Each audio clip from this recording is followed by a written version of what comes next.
श्रीमद् भगवद गीता अध्याय संख्या 5 श्लोक संख्या 26 से लेके 29 तक लंबा प्रकरण है। 26वां श्लोक पढ़ता हूँ। काम क्रोध विमुक्ता नाम यतिनाम यत चेतसाम अभितः ब्रह्म निर्वाणम वर्तते विदित आत्मनम। अनुवाद में लिखते हैं, जो क्रोध तथा समस्त भौतिक इच्छाओं से रहित है, जो स्वरूप सिद्ध है, आत्म संयमी है और संसिद्धि के लिए निरंतर प्रयास करते हैं, उनकी मुक्ति निकट भविष्य में सुनिश्चित है। यहाँ पर मुक्ति प्राप्त करने की योग्यता, एलिजिबिलिटी, उसकी चर्चा हो रही है इस 26 में।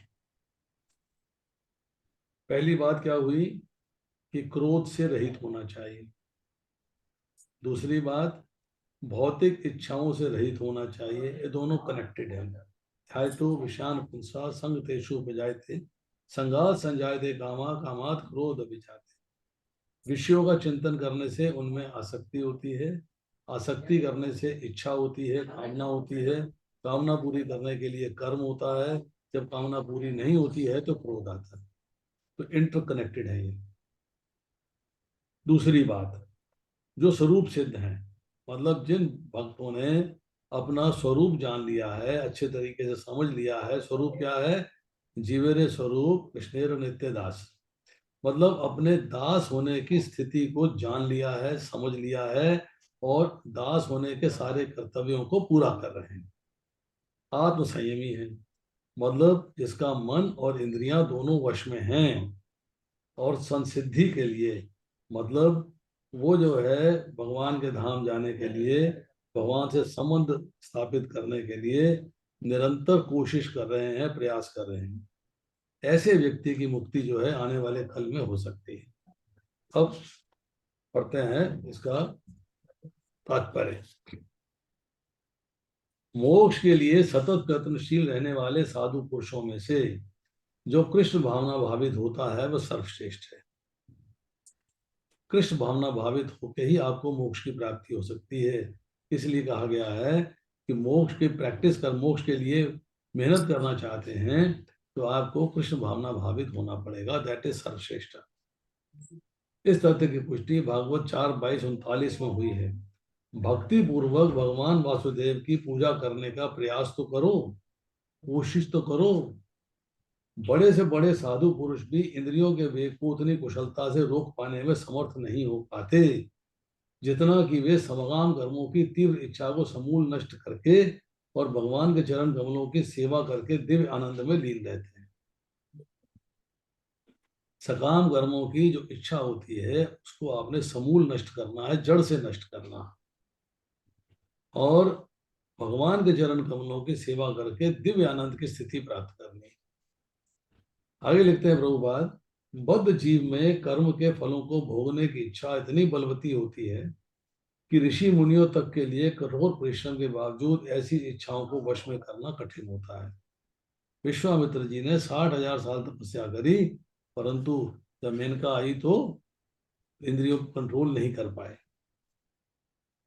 जो भगवत भक्त कृष्ण चेतना में निरंतर भक्ति करता है, सत्य कीर्तो यंतो माम अनन्य चेता सत्यम तस्मात् सर्वेषु कालेषु अनन्य चिंतो युक्तो माम अनन्य चेता सत्यम योग, मतलब जिस व्यक्ति ने अनन्य भाव से भगवान का चिंतन कर लिया है निरंतर लगातार और आत्म साक्षात में सिद्ध होता है, ही अंडरस्टैंड्स हिज पोजीशन, कृष्णा's position, relationship and how to maintain it, relationship को कैसे मेंटेन करना चाहिए, वह शीघ्र ही मुक्ति प्राप्त करता है। आत्म साक्षात्कार का पूर्ण ज्ञान होने से निरंतर समाधिस्थ रहता है। ऐसा एक उदाहरण यहाँ दिया जा रहा है। मतलब वो समाधि में है। कैसी समाधि में? एग्जाम्पल दे रहे हैं, मछली, कछुआ तथा पक्षी केवल दृष्टि, चिंतन तथा स्पर्श से अपने संतानों को पालते हैं। हे पद्मजा, मैं भी उसी तरह करता हूँ। भगवान कह रहे हैं मैं भी चिंतन करने से आपका पालन पोषण हो रहा है। मछली अपने बच्चों की केवल देखभाल करती है, कछुआ केवल चिंतन द्वारा बच्चों को पालता है। कछुआ अपने अंडे स्थल में देता है और स्वयं स्वयं जल में रहने के कारण निरंतर अंडों का चिंतन करता रहता है। इसी प्रकार भगवत धाम से दूर स्थित रहकर भी भगवान का चिंतन करके कृष्ण भावनामृत द्वारा उनके धाम पहुंच सकता है। तो मुख्य बात क्या है कही, भगवान का चिंतन करके उसे भौतिक क्लेशों का अनुभव नहीं होता। उसे जो संसार में दुख मिल रहे हैं ना, उनको वो फील नहीं करता। उसके लिए आ रहे हैं, ठीक है, आने दो, कोई बात नहीं, पर उसके साथ डिस्टर्ब नहीं होता, विचलित नहीं होता। उसे भौतिक क्लेशों का अनुभव नहीं होता। यह जीवन अवस्था ब्रह्म निर्माण अर्थात भगवान में निरंतर लीन रहने के कारण भौतिक कष्टों का अभाव कहलाती है।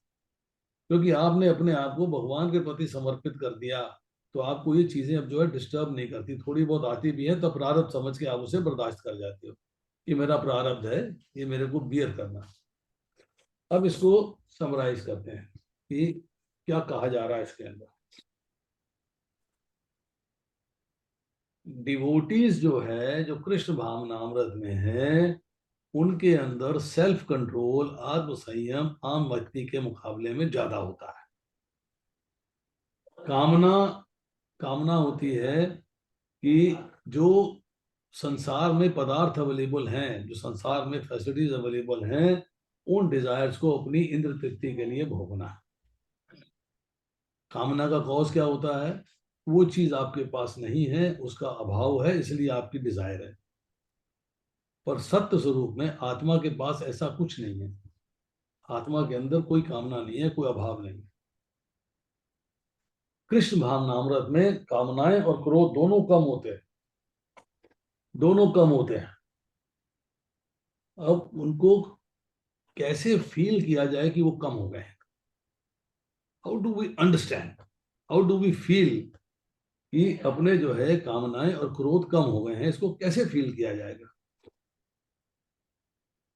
नंबर एक, कामना और क्रोध जितनी जल्दी जल्दी आते थे, अब उतनी जल्दी नहीं आ रहे। आते हैं, उतनी फास्ट स्पीड पे नहीं आते। नंबर दो, जितने वेग से आते थे उतने वेग से नहीं आ रहे। जितनी देर ठहरते थे उतनी देर ठहरते नहीं है। आप अवॉइड करना चाहो तो आप अवॉइड कर सकते हो। नंबर तीन, कभी कभी जो प्रैक्टिस कर रहा है कृष्णा कॉन्शियसनेस साधक है, उसको भी काम और क्रोध का वेग आता है। कॉज कि साधन में कमी आ रही है, तो क्रोध आ गया, यार मेरा जप नहीं हो रहा, मेरी रीडिंग नहीं हो रही, मैं पिछड़ रहा हूं। संसारिक भोगों की आसक्ति तो मिटती चली गई, परंतु पूर्ण अवस्था नहीं मिली। अभी भी सटल डिजायर्स हैं, एग्जिस्ट कर रही। पर कॉन्शियसनेस, हमारी चेतना शुद्ध तो हो रही है, पर काम क्रोध जो थोड़ा बहुत होता है हमें बहुत बड़ा लगता है। ये क्यों आया भाई, इतना काम, इतनी कामना आ गई, इतना क्रोध आ गया। उसके बाद ये चेतना तो शुद्ध हो रही है, परंतु काम और क्रोध बड़ा लगता है, ऐसा क्यों है? वाई इट इज सो, किस लिए है? तो जब कोई मन के विरुद्ध काम करता है तो बुरा लगता है। साधना करने वाला जो साधक है वो परवाह भी नहीं करता, परंतु उसका भाव जमा होता रहता है, ऐड होता रहता है। और एक समय आता है जब थोड़ी सी बात पर भी क्रोध आ जाता है। अब एक शब्द इस्तेमाल हुआ है इसमें, यत चेत साम। अगर आपका भौतिक संसार से संबंध बड़ा गहरा है, डीप है, और मन वश में नहीं है, तो आप के अंदर न चेतना शुद्ध हो पाएगी और ना ही भौतिक संसार से संबंध विच्छेद हो पाएगा। ऑन द कॉन्ट्रेरी, अगर आपका भौतिक संसार से संबंध नहीं है तो मन भटकेगा ही नहीं। भौतिक संसार से संबंध ही नहीं, मैंने संबंध विच्छेद कर लिया हुआ है, तो मन जो है ऑटोमेटिकली अपने वश में रहेगा। विद आत्मनम मतलब उस महापुरुष की बात हो रही है जो स्वरूप सिद्ध की जहां चर्चा हुई, जिन्हें अपने स्वरूप का वास्तविक बोध हो गया है।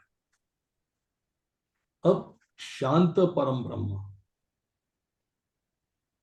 भगवान को प्राप्त करने वाला ज्ञानी पुरुष, इसने भक्ति योग के द्वारा भगवान को प्राप्त कर लिया है, मतलब उनके बड़ा क्लोज आ गया है। वो अपने अनुभव से अपने अनुभव में ऊपर नीचे बाहर भीतर यहाँ वहां सब जगह निरंतर हर जगह भगवान है और कुछ नहीं। जो 7वें अध्याय 19वें श्लोक में कहा गया है, वासुदेवम सर्वमिति, हर जगह भगवान है, हर वस्तु में भगवान है, हर प्राणी में भगवान है, इसको फील करना शुरू कर। यति, यति बोलते हैं नॉर्मली एक साधु को, एक सन्यासी कि ज्ञान योग के द्वारा अर्थात सांख्य योग के द्वारा भगवान को प्राप्त जो तत्व ज्ञानी भक्त है, आत्म संयमी है, उसको यति है। अब 3 प्रॉब्लम्स हैं। एक, मल, कंटेमिनेटेड कॉन्शियसनेस, ये डिस्टर्ब करती है, और काम क्रोध विमुक्ता नाम से छुटकारा पाना है, तब ये प्योरीफाई होगी, उसके बिना नहीं होगी। दूसरा है विक्षेप। विक्षेप का मतलब है डिस्टर्बेंसेस। तो यत चेतसाम मतलब भौतिक संसार से संबंध को त्यागना पड़ेगा। और तीसरा होता है आवरण। आवरण मतलब अज्ञान। तो जो विदित आत्मानम शब्द इस्तेमाल किया कि भगवान का पूर्ण ज्ञान और अपने स्वरूप का पूर्ण ज्ञान जाने वाला महापुरुष, इनमें जो है ये 3 दिक्कतें नहीं होती, इनसे इनको जो है बचाव रहता है। अब आती है श्लोक संख्या 27 और 28। स्पर्शन कृत्वा बहिर्बाह्यान् चक्षुश्च एव अंतरे भ्रुवो प्राण अपानो ममो कृत्वा नाथ अभ्यंतरचारिणो यथा यथा इंद्रिय मन बुद्धि मुनि मोक्ष परायणा विगत इच्छा भय क्रोधा यह सदा मुक्त एव सह। समस्त इंद्रिय विषयों को बाहर करके, दृष्टि को बाहों के मध्य में केंद्रित करके, अपान वायु को नथनों के भीतर रोक कर, इस तरह मन इंद्रियों तथा बुद्धि को वश में करके जो मोक्ष को लक्ष्य बनाता है, वह योगी इच्छा भय तथा क्रोध से रहित हो जाता है।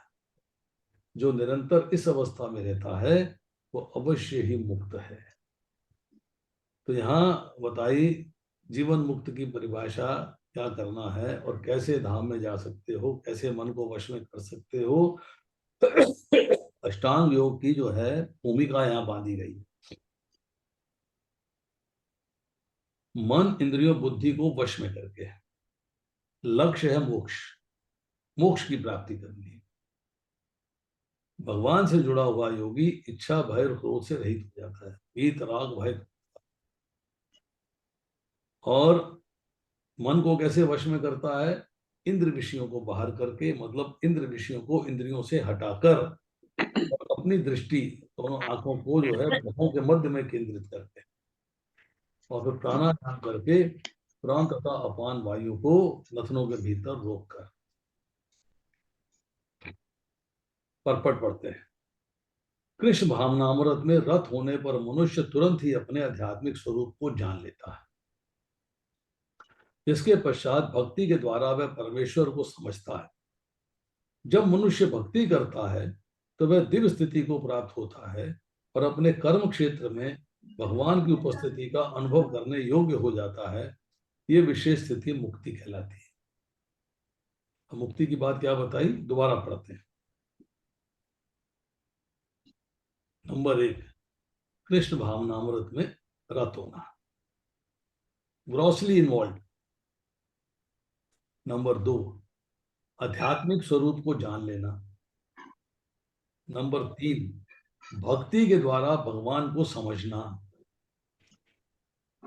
नंबर 4, भक्ति के द्वारा दिव्य स्थिति को प्राप्त होना। और नंबर 5, अपने हर कर्म में भगवान के लिए उपस्थिति स्वीकार करना और भगवान के लिए ही कार्य करना, उसी का अनुभव करना। जब ये 5 पॉइंट उसके कंट्रोल में आ जाते हैं तो वो जो है जीवन मुक्त हो जाता है, विशेष स्थिति में आ जाता है। मुक्ति विषयक उपयुक्त सिद्धांतों का प्रतिपादन करके श्री भगवान अर्जुन को शिक्षा देते हैं कि मनुष्य किस प्रकार अष्टांग योग का अभ्यास करके इस स्थिति को प्राप्त होता है। यह अष्टांग योग 8 विधियों में विभाजित है। यम नियम आसन प्राणायाम प्रत्याहार धारणा ध्यान तथा समाधि, इन 8 विधियों की चर्चा हम छठे अध्याय में करेंगे। अब इस तरफ नाम समझ लीजिएगा। छठे अध्याय में योग के विषय में विस्तृत व्याख्या की गई है। 5वें अध्याय के अंत में तो इसका प्रारंभिक विवेचन ही दिया गया है, इंट्रोडक्शन दी गई है, डिटेल नहीं बताया। योग में प्रत्याहार विधि से शब्द स्पर्श रूप स्वाद तथा गंध का निराकरण करना होता है। मतलब इंद्रियों को इंद्र विषयों से हटाना होता है, प्रत्याहार कहलाता है। और तब दृष्टि को दोनों बाहों के बीच में लाकर अधकुली पलकों से उसे नासाग्र पर केंद्रित करना पड़ता है। आंखों को पूरी तरह बंद करने से कोई लाभ नहीं होता, क्योंकि तब सो जाने की संभावना रहती है। जब आंखें बंद करके बैठेंगे तो नींद आ जाएगी। ना ही आंखों को पूरा खुला रखने से कोई लाभ है, क्योंकि तब तो इंद्र विषयों द्वारा आकृष्ट होने का भय बना रहता है। क्योंकि आंखें देखेंगी तो इंद्र विषय जो है अटैक करेंगे और आप भटक जाओगे। नथनों के भीतर श्वास की गति रोकने के लिए प्राण तथा अपान वायुओं को सम किया जाता है। इसकी चर्चा चौथे अध्याय में कर चुके हैं। ऐसे योगाभ्यास से मनुष्य अपनी इंद्रियों के ऊपर नियंत्रण प्राप्त करता है, बाह्य इंद्रिय विषयों से दूर रहता है और अपनी मुक्ति की तैयारी करता है। अब इस योग विधि से मनुष्य समस्त प्रकार के भय तथा क्रोध से रहित हो जाता है और परमात्मा की उपस्थिति का अनुभव करता है। दूसरे शब्दों में कृष्ण भावनामृत योग के सिद्धांतों को संपन्न करने की सरलतम विधि है। अगले अध्याय में इसकी विस्तार से व्याख्या होगी। किंतु कृष्ण भावना भावित व्यक्ति सदैव भक्ति में लीन रहता है, जिससे उसके इंद्रियों की अन्यत्र प्रवृत्त होने का भय नहीं रह जाता। अष्टांग योग की अपेक्षा इंद्रियों को वश में करने की विधि अत्यंत उत्तम। कौन सी? कृष्ण भावनामृत में आना अत्यंत उत्तम है। चलिए अब इसको समराइज करते हैं कि इसमें डिटेल्स में क्या कहा गया है। what is been said.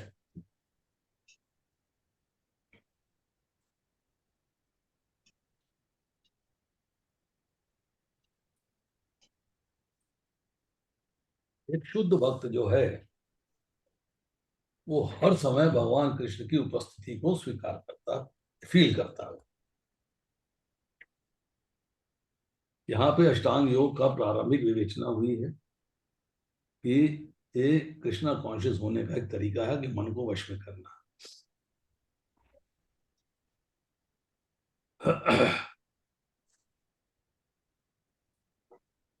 सदा मुक्त होने की बात कही, जो इसके अनुवाद में भी लिखा हुआ है, पर्पट में भी लिखा हुआ है कि जो विषय है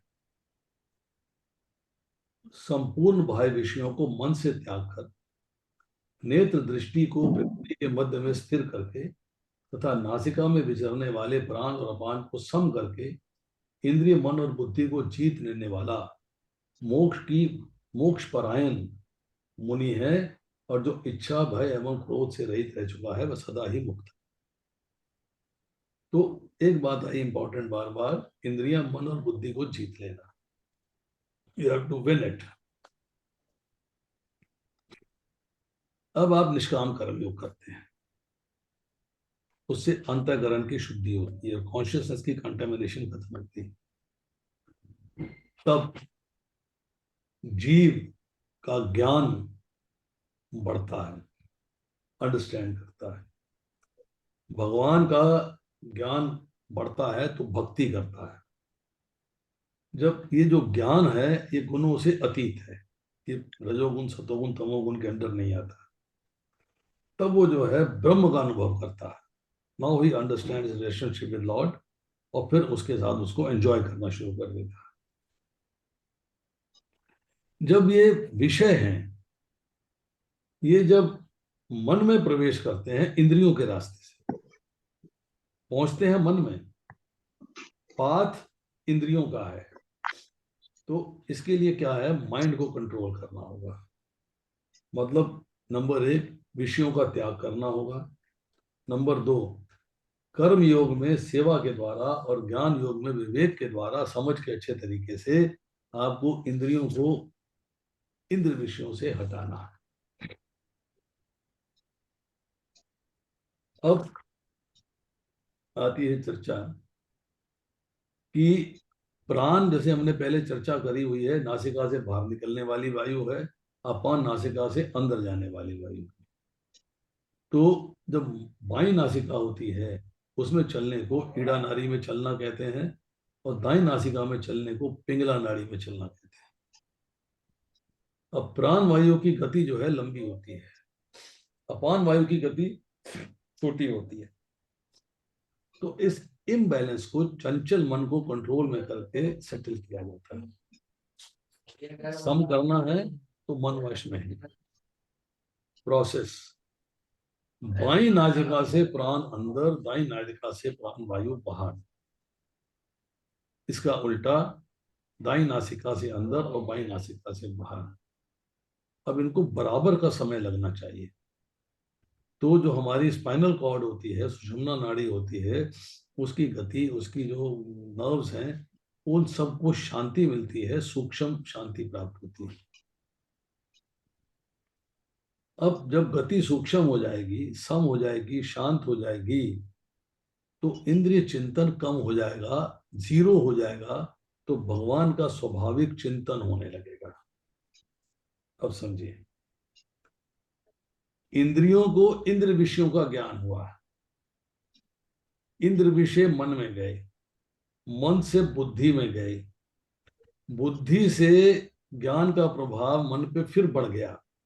अब दोनों का जब ज्ञान है, इंद्रियों का ज्ञान, मन का ज्ञान, जब बुद्धि के अंदर जो है ये पहुंच जाता है, तो ये ज्ञान जो है मन पर असर डालता है। मन आपका भटकना शुरू हो जाता है, मन आपका जो है भौतिक सुख को प्राप्त करने के लिए विचलित हो जाता है। परंतु अगर आप इसे कंट्रोल कर देते हो, तो भौतिक सुख को त्यागने में समर्थ हो जाते हो, देन आप जो है योग्यता प्राप्त करते हो भगवत धाम जाने की। अब देखिए, दो प्रकार की इच्छाएं हुई हमारी। एक, वस्तु प्राप्त करने की इच्छा, दूसरी जीने की इच्छा। वस्तु प्राप्त करना है तो उसके लिए मेहनत करते हैं, हमारे भाग्य में है तो हमें मिल जाएगी। जीने की इच्छा है, कोशिश करते हैं, भाग्य में है तो जी जाएंगे। मतलब everything depends upon Krishna's will, कि हमें जीने के लिए समय मिलेगा या नहीं मिलेगा, लाइफ का स्पैन कितना होगा, और हमें पदार्थ मिलेंगे नहीं मिलेंगे, ये भी उनकी इच्छा पे डिपेंड करता है। प्रारब्ध अप्रारब्ध के लेवल पे सोचना होगा। अब वस्तु की इच्छा कभी फुलफिल नहीं होती, हमेशा बढ़ती चली जाती है। जीने की इच्छा हमेशा बढ़ती चली जाती है, और जी लूं और जी लूं और जी लूं और जी लूं। बट ये सारी चीजें मृत्यु के भय से बचाव नहीं कर सकती, क्रोध से छुटकारा नहीं दिला सकती। तो इंपॉर्टेंट क्या है, फिर समझिए। वस्तु की इच्छा है, जीने की इच्छा है, मृत्यु से बचाव नहीं हो सकता, क्रोध से छुटकारा नहीं हो सकता। अब मुझे मुक्त होना है, मुक्त वाला मृत्यु के बाद भगवान के धाम जाना है। तो ओनली प्रोसेस, जैसे मैंने पहले बताया, कर्म फल का समाप्त होना, और कर्म फल समाप्त तब होगा जब इच्छाएं समाप्त हो जाएगी। ना इच्छा होगी, ना उसके लिए भौतिक संसार को भोगने के लिए कर्म करेंगे, और ना ही कर्म फल मिलेगा। होता क्या है कि वस्तु की इच्छा पूरी हो गई तो और इच्छा है, और चाहिए। बट अगर इच्छा के अनुसार सब वस्तुएं नहीं मिलती, और ना ही मृत्यु से बचाव होता है, तो अगर हम जो है वस्तुओं की इच्छा न रखें तो जीवन आनंदमय हो जाएगा। जीने की इच्छा न रहे तो मृत्यु भी आनंदमय हो जाएगी। जैसे जीना है जीना है, भगवान जिस हालत में जाहि विधि रखे ना ताही विधि रहिए, जिस विधि में रखे उसी में आनंद लेना। कॉज क्या है, जीवन में कष्ट होता है किसकी वजह से, वस्तुओं की इच्छा बढ़ने से, डिजायर्स बढ़ने से। मृत्यु में कष्ट कब होता है, जब हम मृत्यु को वेलकम नहीं करते, हम जीने की इच्छा और करते हैं और करते हैं और करते हैं, तो मृत्यु में कष्ट होता है। सदा मुक्त साधक जो है स्वरूप से सदा मुक्त है, बट विनाशील संसार से प्रकृति से, शरीर से संबंध मानने के कारण उसे मुक्त स्वरूप का अनुभव नहीं हो रहा। अब देखिए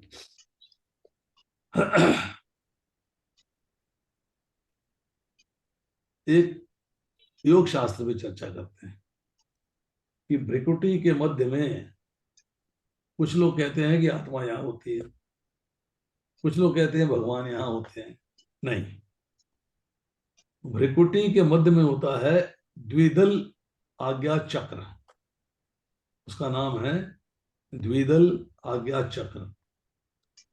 उसके निकट है सप्तकोश, सप्तकोश के पास है उन्मनी कोश जो कि अंतिम कोश है। और जब यहां कोई पहुंच जाता है प्रैक्टिस के द्वारा तो मोक्ष की प्राप्ति होती है। इसे प्रोसेस बताया है कि कैसे आपको इसे करना। अब दूसरे अध्याय के अंदर चर्चा आती है कि इंद्रियां जब चाहें, जिस विषय में चाहें, स्वच्छंद घूमती रहती है। क्यों? मन चंचल है, मन से डिजायर्स होती रहती हैं, इंद्रियां घूमती रहती हैं। अब मन चंचल है तो बुद्धि जो है चंचल मन के कारण किसी परम निश्चय पर अटल नहीं रहती, भटकती रहती, कभी ये कभी वो कभी वो कभी ये, मुंह में चलायमान रहती है। बट हाउ टू कंट्रोल, कैसे कंट्रोल किया जाए? कंट्रोल होता है, छठे अध्याय के 35वें श्लोक में चर्चा होती है, विवेक के द्वारा और वैराग्य के द्वारा। विवेक का मतलब है आर्ट ऑफ डिस्क्रिमिनेशन, वैराग्य का मतलब है आपको भगवान से संबंधित जो वस्तुएं हैं उनको स्वीकार करना, और जो भगवान से संबंधित नहीं है, जो आपकी भक्ति में आगे नहीं दे रही आपको साथ, उनको रिजेक्ट करना। अब इंद्रियों का मन पे असर होता है, मन का बुद्धि पे होता है, और बुद्धि का मन पे होता है, और मन का इंद्रियों पे होता है। जैसे बीज बरगद, बीज बरगद, एक प्रोसेस चलता रहता है। मन जैसा चाहेगा इंद्रियां वैसे ही कर, जिस चीज को आप देखना चाहोगे उसी को देखोगे, जिसको सुनना चाहोगे उसी को सुनोगे। तो मोस्ट इम्पोर्टेंट क्या है? मोस्ट इम्पोर्टेंट है इंद्रियां, मन और बुद्धि। আজকে মনে হচ্ছে কালকে সকালটা ঠিক বোঝাবে। পাটা একদম একটু পাতলা इनको কাপড় ब्रेक ঢাকা करना है একদম विवेक के द्वारा। পাজামা না পরে একদম থাকিস না। ঠান্ডা পড়লে काफी डिवोटीज अपने आप को म्यूट कर लीजिए प्लीज प्लीज।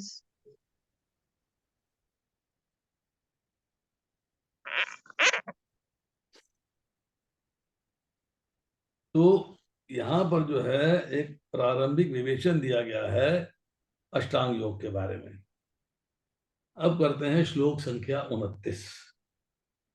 भोक्तारम यज्ञ तपसाम सर्वलोक महेश्वरम स्वरदम सर्वभूतानां ज्ञात्वा मां शांति मृच्छति। मुझे समस्त यज्ञों तथा तपस्याओं का परम भोक्ता, समस्त लोगों तथा देवताओं का परमेश्वर एवं समस्त जीवों का उपकारी एवं हितैषी जानकर मेरे भावनावत में पूर्ण पुरुष भौतिक दुखों से शांति लाभ करता। बहुत बातें बताई इस श्लोक के अंदर। पहली बात कि सब यज्ञों का भोक्ता मैं हूं, मैं परम भोक्ता। दूसरी बात, सब लोगों का और देवताओं का परम ईश्वर मैं हूं। तीसरी बात, समस्त जीवों का उपकारी एवं हितैषी हूं। चौथी बात, जो मेरे भावनामृत में मतलब कृष्ण भावनामृत में आ जाता है ऐसा पुरुष भौतिक दुखों से शांति लाभ करता है। तो 5वें अध्याय का 49वां श्लोक बहुत इंपॉर्टेंट श्लोक है।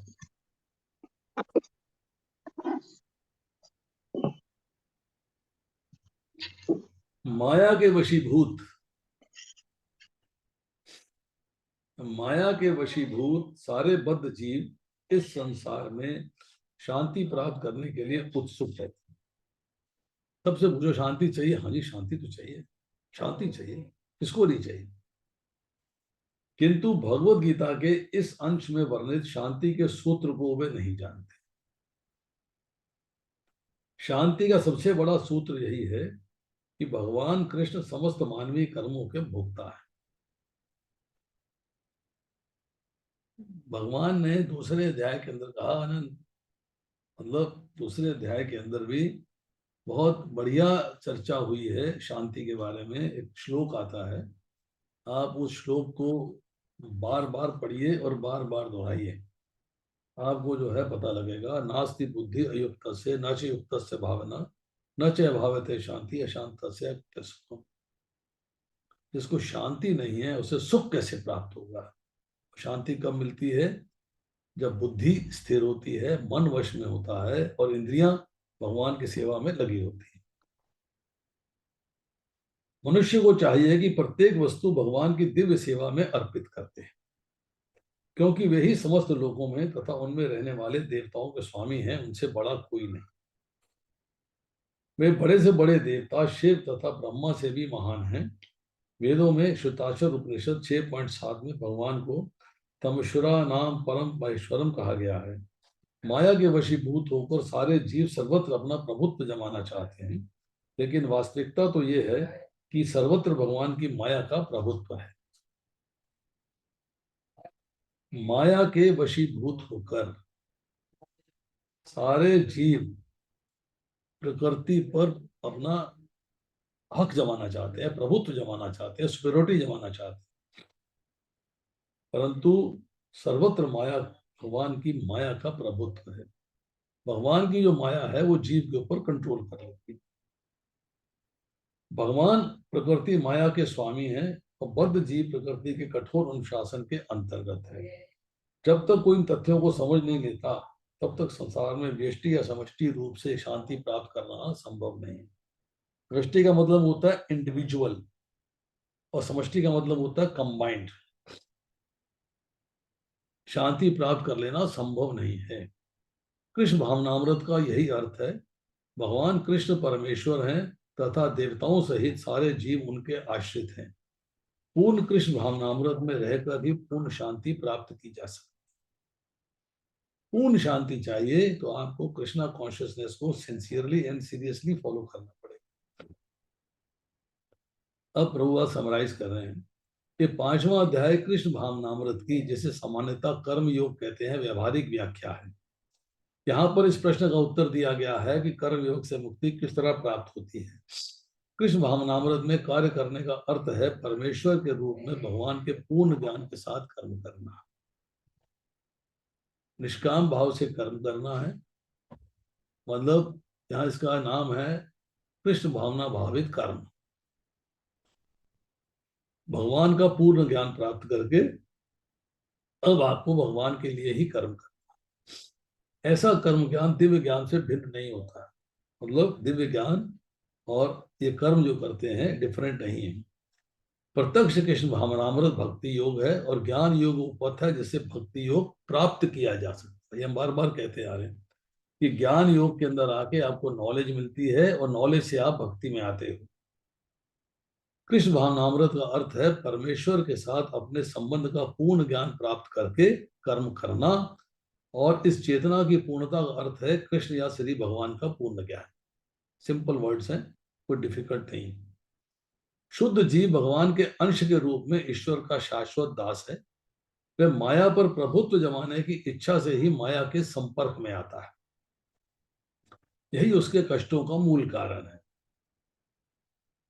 जब तक वह पदार्थ के संपर्क में रहता है उसे भौतिक आवश्यकताओं के लिए कर्म करना पड़ता है, किंतु कृष्ण भावनामृत उसे पदार्थ की परिधि में स्थित होते हुए भी आध्यात्मिक जीवन में ले आता है।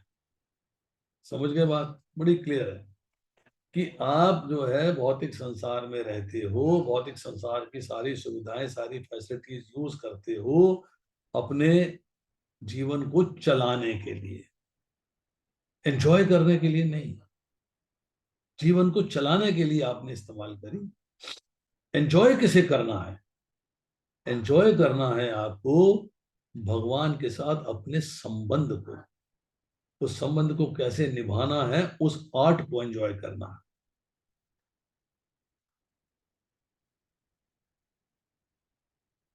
किंतु कृष्ण भावनामृत उसे पदार्थ की परिधि में स्थित होते हुए भी आध्यात्मिक जीवन में ले आता है कि आप भौतिक संसार में रह रहे हैं परंतु आप कृष्ण भावनामृत में प्रोग्रेस कर रहे हैं। क्योंकि भौतिक जगत में भक्ति का अभ्यास करने पर जीव का दिव्य स्वरूप पुनः प्रकट होता है। जो ढक गया था, आपका स्वरूप भगवान के दास का, वो ढक गया था, अब वो उजागर हो गया है, अब वो ओपन हो गया है। जो मनुष्य जितना अभी प्रगत है उतना ही पदार्थ के बंधन से मुक्त रहता है। जितनी आपकी एडवांसमेंट है कृष्णा कॉन्शियसनेस में, उतनी आपकी जो है भौतिक संसार से अटैचमेंट कम होती चली जाएगी। भगवान किसी का पक्षपात नहीं करते। ये तो कृष्ण भावनामृत के लिए व्यक्तिगत व्यवहारिक कर्तव्य पालन पर निर्भर करता है। देखिए, हमने जो है 9वें अध्याय के अंदर एक श्लोक पढ़ते हैं। भगवान कहते हैं, न तो मैं किसी से द्वेष करता हूं, न किसी के साथ पक्षपात करता हूं। मैं सबों के लिए समभाव हूं, किंतु जो भी भक्ति पूर्वक मेरी सेवा करता है वो मेरा मित्र है, मुझ में स्थित रहता है और मैं भी उसका मित्र हूं। भगवान किसी से पक्षपात नहीं करते। अब आगे लिखते हैं, यह तो कृष्ण भावनामृत के लिए व्यक्तिगत व्यवहारिक कर्तव्य पालन पर निर्भर करता है, जिससे मनुष्य इंद्रियों पर नियंत्रण प्राप्त करके इच्छा तथा क्रोध के प्रभाव को जीत लेता है। और जो कोई उपयुक्त कामेच्छाओं को वश में करके कृष्ण भावनामृत में दृढ़ रहता है, या ब्रह्म निर्वाण या देव अवस्था को प्राप्त होता है। मतलब दिव्य अवस्था क्या है? आपके अंदर वो 8 गुण आ जाते, वो 8 गुण आ जाते हैं, जो कि 8 गुण भगवान में भी हैं और आप में भी हैं। भगवान में असीम मात्रा में है, आप में सूक्ष्म मात्रा में। पाप रहित, शोक रहित, मृत्यु रहित, जरा रहित, भोजन इच्छा रहित, पिपासा शून्य, सत्य काम और सत्य संकल्प। ये 8 गुण आपके अंदर आ जाते हैं। ये ब्रह्म निर्वाण की स्थिति है। कृष्ण भावनामृत में अष्टांग योग पद्धति का स्वयं अभ्यास होता है। इससे अंतिम लक्ष्य की पूर्ति होती है। यम, नियम, आसन, प्राणायाम, प्रत्याहार, धारणा, ध्यान व समाधि के अभ्यास के द्वारा धीरे धीरे प्रगति हो सकती है, किंतु भक्त योग में प्रस्तावना के स्वरूप है, क्योंकि केवल इसी से मनुष्य को पूर्ण शांति की प्राप्ति हो सकती है। यही जीवन की परम सिद्धि है।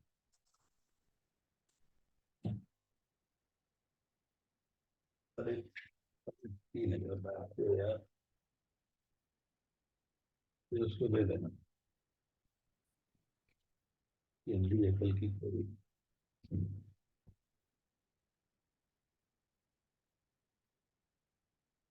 अब देखिए,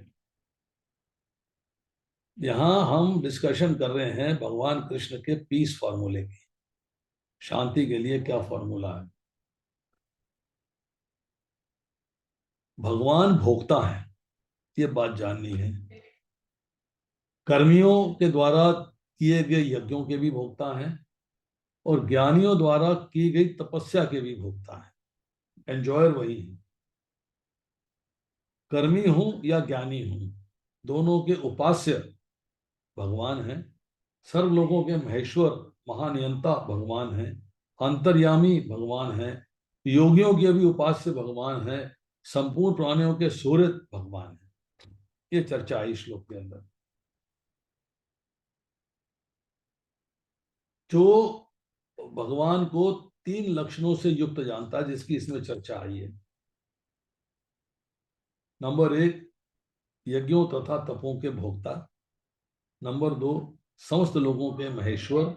और नंबर 3, समस्त प्राणियों के सूर्य। ये भगवान को इस लक्षणों से जानना चाहिए। अब अगर बाई चांस एक ही लक्षण से जानता है और पूर्ण रूप से जान लेता है, तब भी शांति प्राप्त होती है। श्वेताक्षर उपनिषद की चर्चा यहां आई कि आपको जब तक भौतिक संसार से संबंध से मुक्ति प्राप्त नहीं होगी, मतलब संबंध विच्छेद नहीं होगा, तब तक आप शांति प्राप्त नहीं कर सकते। ये तो मन भटकता रहेगा, शांति मिलेगी नहीं। सुहृद शब्द इस्तेमाल हुआ। सुहृद सर्वभूताना। सुहृद 2 है, एक नहीं है। सुहृद का अर्थ क्या होता है?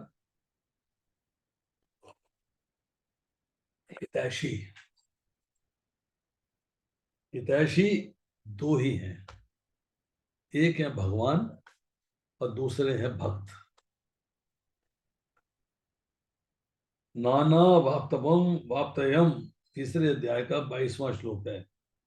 भगवान को किसी से कुछ नहीं पाना है, वह स्वाभाविक रूप से सबके सुहृद है। भक्त अपने लिए कुछ नहीं चाहता और सबका हित चाहता है, हित करता है, इसलिए वो भी सुहृद है। तो श्रीमद् भागवतम के तीसरे स्कंद के 25वें अध्याय के 21वें श्लोक में चर्चा आई है सुहृद सर्वदेही नाम, मतलब प्रत्येक प्राणी के प्रति भक्त जो है सुहृद होता है। अब भगवान कहते हैं कि मेरे स्वरूप का ज्ञान, कि मैं तीनों गुणों से परे हूं, इसे सत्व गुण के ज्ञान द्वारा भी नहीं जाना जा सकता। क्या सतो गुण में आ गए भगवान को जान जाऊंगा? नहीं, भगवान को जाना जा सकता है केवल भक्ति के द्वारा। भक्त्या अहम एकया गुह्या, भागवतम 11वां स्कंद 14वां अध्याय 21वां श्लोक। अब ज्ञात्वा माम शब्द है, इसको समझते हैं। भगवान कहते हैं कि जिन योगियों की पूजा का मैं भगवान के रूप में लक्ष्य हूं, मेरा स्वरूप जानने के बाद वे मोक्ष अर्थात शांति को प्राप्त करते हैं। निष्काम कर्म के द्वारा ज्ञानी और कर्मयोगी जीवात्मा तथा परमात्मा के ज्ञान को प्राप्त करके मुक्ति को प्राप्त करते हैं। यही इस अध्याय का सार है। तो क्या सार बताया कि निष्काम कर्म योग अर्थात निष्काम कर्म के द्वारा अपने आप को भगवान से जोड़ना। ज्ञानी हो तो भी, कर्मयोगी हो तो भी, वो आत्मा का और परमात्मा का ज्ञान प्राप्त करके सही मार्ग पे चल के मुक्ति को प्राप्त करते हैं। ये जो है विश्वनाथ चक्रवर्ती ठाकुर लिखते हैं, निष्काम कर्मणा ज्ञानी योगी छात्र विमुच्यते, ज्ञात्वा आत्म परायणा वियथार्थ इरिता। मतलब निष्काम कर्म के द्वारा ज्ञानी और कर्मयोगी जीवात्मा तथा परमात्मा के ज्ञान को प्राप्त करके मुक्ति को प्राप्त करते हैं। अब हम कहते हैं सुहृद सर्वभूतानां, मित्र हैं, हितैषी हैं। एक बंधु होता है, दैट इज ऑफिशियल फ्रेंडशिप। एक मित्र होता है, दैट इज सोशल फ्रेंडशिप। एक सुहृद होता है, दैट इज रियल फ्रेंडशिप। और एक जो है रियल फ्रेंडशिप जो है वो भगवान के सिवाय कोई नहीं है। ये बात को जान लीजिए। भगवान अपने आप को अलग अलग रूपों में प्रकट करते हैं, अलग अलग रूपों में प्रकट करते हैं भगवान अपने आप को। इस युग के अंदर चैतन्य महाप्रभु के रूप में आए, भक्ति करने का मार्ग सिखाया, भक्ति करने का तरीका बताया। अब लास्ट बात आती है निष्काम कर्म के बारे में। आपको कर्म करना चाहिए, ये बात आप जानते हैं, पर क्या आपको कर्म करने की विद्या आती है? नॉलेज है तो आपको कर्म करने की विद्या आनी चाहिए। Must know the process of performing karmas. कर्म का प्रॉपर तरीके से नहीं हो पाना, उसका रीजन क्या है? कर्म करते हैं परंतु कर्म की विद्या नहीं आती। और दूसरा कंडीशन क्या है? कर्म करने की विद्या तो आती है पर कर्म नहीं करना चाहते। तो कर्म को करना, प्रॉपर तरीके से करना, सही तरीके से समझना, सही तरीके से करना बहुत इंपॉर्टेंट है। चलिए, अब ये चैप्टर समाप्त होता है। अगली बार जो है 6वां अध्याय करेंगे। अभी कल ट्यूसडे है, 28 तारीख है। 28, 29, 30 3 दिन मैं गुजरात में हूँ, दिल्ली में नहीं हूँ, तो 3 दिन क्लास नहीं हो पाएगी। अब क्लास शुरू करेंगे 1 तारीख से, दिसंबर की 1 तारीख अर्थात नए महीने से। तो तब तक जो है मेरा आपसे एक रिक्वेस्ट है, आप एक काम करिएगा, कि आप रोज का 2 अध्याय करिए और क्वेश्चंस निकालिए उसमें से। हम एक क्वेश्चन आंसर सेशन करेंगे जिसमें कि जो हमने 5 अध्याय किए हैं इनके बारे में क्वेश्चंस हों आपके और उत्तर हों मेरे। कोई डाउट्स हैं, कोई संदेह है, कोई नई बात समझ में आ रही है, कोई कोई दिक्कतें आ रही हैं, उसके बारे में क्वेश्चंस होंगे। आप क्वेश्चंस करेंगे और मैं उसको आंसर करूंगा। एक प्रोसेस भी अडॉप्ट करेंगे आने वाले कल में।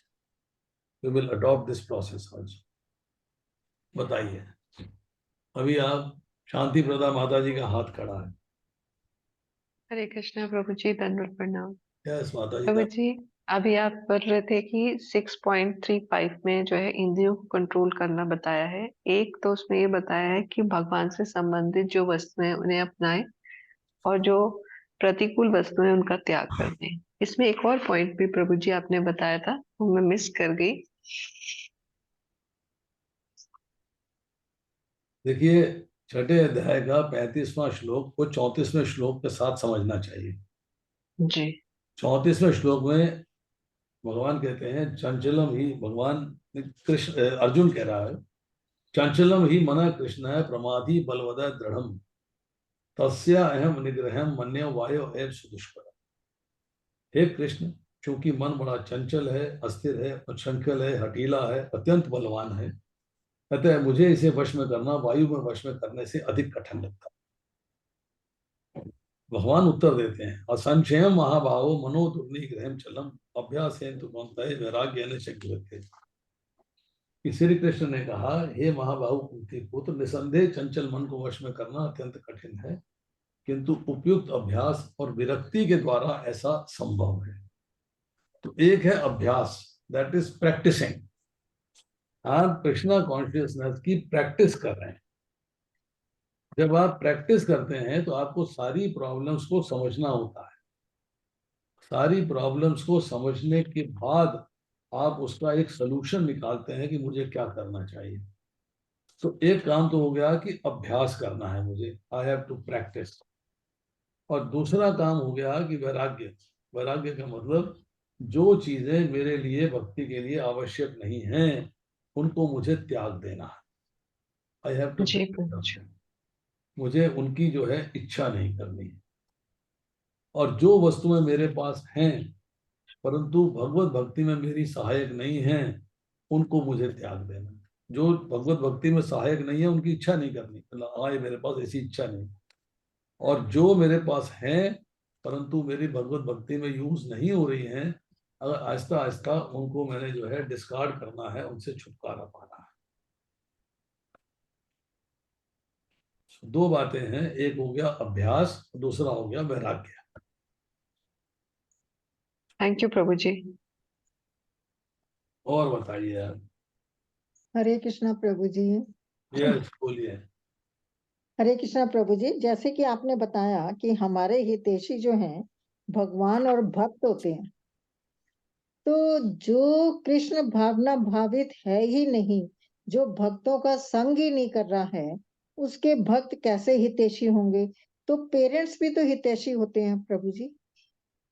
आपका सवाल बड़ा कंफ्यूजिंग है, आप दोबारा से पूछिएगा एक बार फिर से। ठीक है, ठीक है।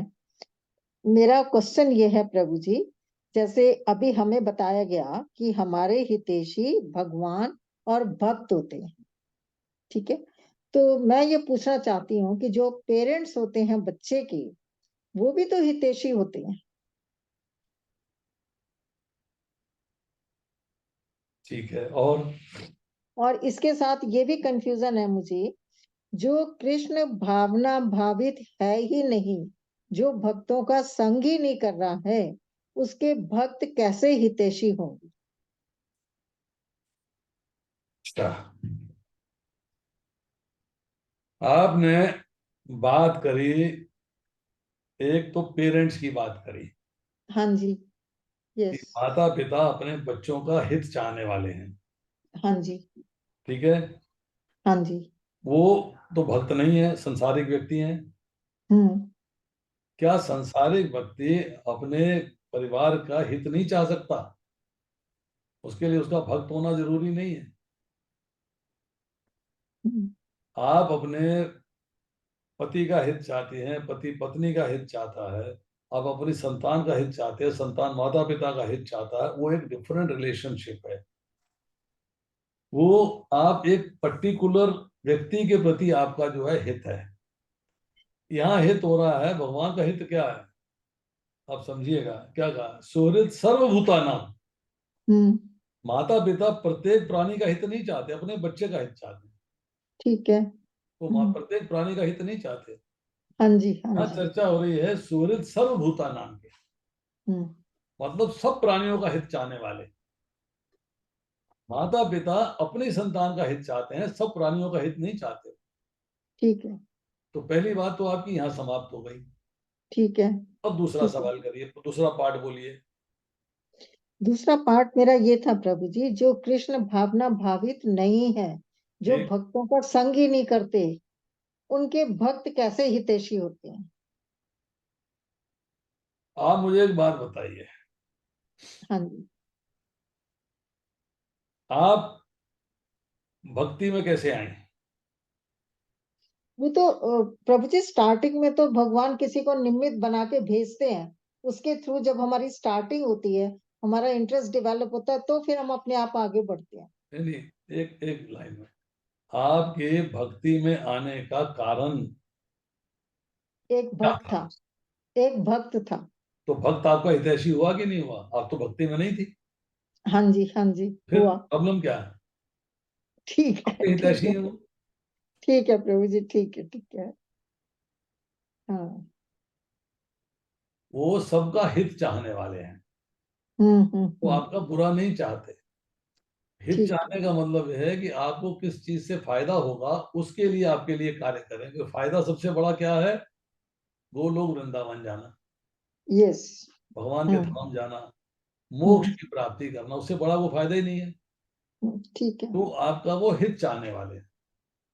ठीक है, और ठीक पूछिए। है प्रभु। नहीं, क्लियर हो गया प्रभु जी, थैंक यू। हरे कृष्णा। और कोई?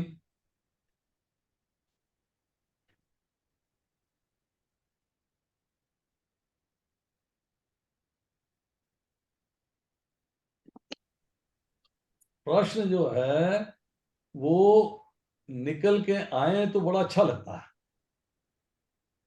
क्योंकि उससे आपको भक्ति में प्रोग्रेस करने में आसानी होती है, because you are hmm able to understand.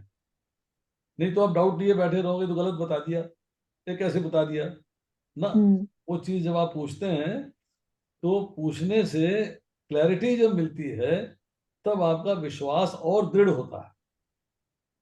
बहुत सेटिस्फेक्शन होती है प्रभु जी, जब हमारा पॉइंट क्लियर होता है ना, तो हमें सेटिस्फेक्शन बहुत होती है, अदरवाइज हम कंफ्यूज रहते हैं। अब मैं नहीं जानता कि भाई मैं आपके प्रश्नों का ठीक से उत्तर दे पाता हूं कि नहीं दे पाता, परंतु मैं कोशिश अवश्य करता हूं।